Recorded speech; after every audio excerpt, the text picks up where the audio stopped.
13 h sur Info TV. Le journal audio présenté par Théo Tornet.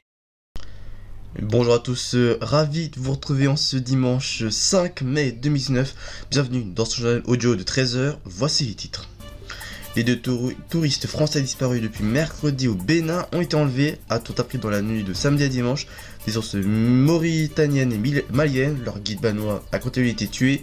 On en parle dès le début de cette édition. En réponse aux roquettes tirées sur Israël depuis Gaza, l'armée de l'air israélienne a mené un raid. Une fillette palestinienne de 14 mois et sa mère enceinte sont décédées lors de celui-ci. Le ministère de l'Intérieur annonce 18 900 manifestants en France ce samedi, un décompte que constatent régulièrement les manifestants pour cet acte 25. Le cyclone Fani a balayé vendredi les côtes du nord-est de l'Inde, faisant au moins 8 morts dans l'état d'Odisha et endommageant des habitations dans la ville touristique de Puri. Calcutta se prépare à être touché à son tour. Et à la fin de cette édition, on parlera de la météo pour le début de la semaine prochaine. Les deux touristes français disparus au Bénin depuis mercredi ont été enlevés, a-t-on appris dans la nuit du samedi à dimanche 5 mai. Leur guide béninois disparu lui aussi a été tué pour l'heure. Aucune information concernant l'identité des ravisseurs n'est disponible.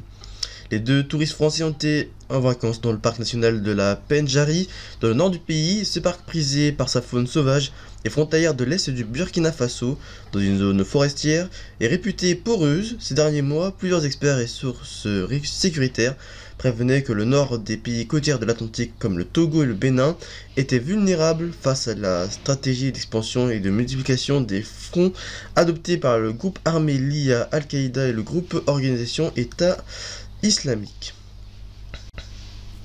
Le ministère de la Santé à Gaza a annoncé ce samedi la mort d'un bébé palestinien et de sa mère enceinte après un raid de l'armée de l'air israélienne. La fillette de 14 mois et sa maman étaient sans sa maison familiale dans la bande de Gaza.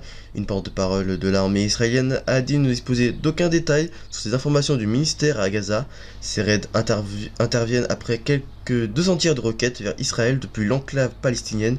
L'Union européenne a appelé à l'arrêt immédiat des tirs de roquettes palestiniennes tirés dans la bande de Gaza vers Israël. Dans un communiqué diffusé samedi, il est urgent de remédier à cette dangereuse situation pour protéger la vie des civils, a déclaré dans le communiqué la porte-parole de l'Union européenne, Maja Kossi-Jansi, en exhortant à une désescalade. Peu de gilets jaunes dans les rues de France ce 4 mai pour l'acte 25 du mouvement. 18 900 manifestants ont été recensés selon le ministre de l'Intérieur. À Paris, ils étaient 1460, toujours selon place Beauvau. Compte du ministère de l'Intérieur régulièrement contesté par les manifestants. Il s'agit de la plus faible mobilisation depuis le début du mouvement de contestation sociale qui avait réuni 23 600 manifestants le week-end dernier et 282 000 personnes pour son lancement le 17 novembre. Le cyclone Fani, le plus puissant dans l'océan Indien depuis des années avec des vents dépassant 200 km/h, a touché l'est de l'Inde vendredi 3 mai dans l'état d'Oshiya, 46 millions d'habitants. Il a tué au moins 8 personnes, dont un adolescent écrasé par un arbre et une femme frappée par des débris de béton et un autre au Bangladesh, selon l'agence Press Trust of India, PTI. Les autorités de l'Odisha n'ont pu confirmer ce bilan. Le cyclone arrachant des arbres et coupant l'eau, l'électricité et les communications sur son passage s'est même fait sentir jusqu'au lointain mont Everest, où des tentes ont été arrachées au camp 2 à 6400 mètres d'altitude. Fani, qui a provoqué l'évacuation en amont de plus d'1 million de personnes, a touché terre à Puri, ville indienne côtière de 200 000 habitants, célèbre pour son temple de Sher Jagannatha, l'un des plus sacrés de l'hindouisme, qui accueille des millions de pèlerins chaque année et a été épargné. Voici la météo pour le début de la semaine prochaine.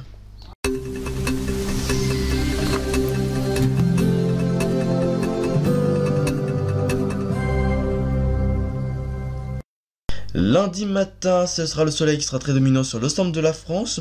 Vous pouvez retrouver des nuages un peu partout sur le nord de la France, sur l'est et un peu sur le centre. Et de la pluie seront à percevoir si vous êtes dans le nord de la France. Les températures seront comprises entre 10 et 18 degrés. L'après-midi, amélioration au niveau température, mais sinon on restera dans le même outil que le matin. Soleil sur toute la France, de la pluie sur le nord et des nuages sur le nord et le nord-est de la France. Vous pouvez retrouver des températures comprises entre 10 et 20 degrés.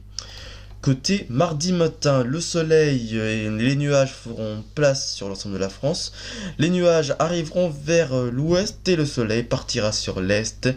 De la pluie sera aussi à apercevoir vers l'est. Vous retrouvez comme température comprise entre 13 degrés et 20 degrés. Et l'après-midi, les nuages arriveront vers l'ouest et sur tout le centre, c'est des nuages gris.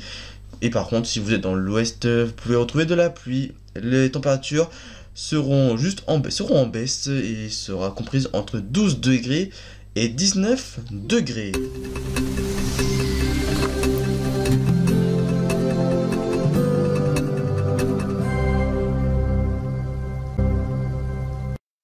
C'est la fin de ce journal audio sur Info TV. Merci à vous de nous avoir suivis.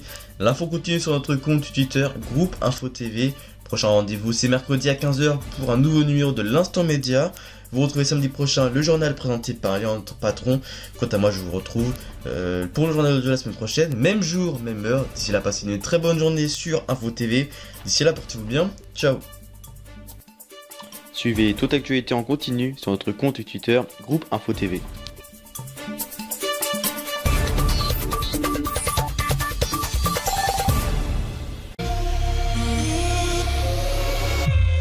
Retrouvez-moi ce mercredi pour analyser les grandes actualités médiatiques de ces derniers jours dans l'Instant Média dès 15 h sur France Radio.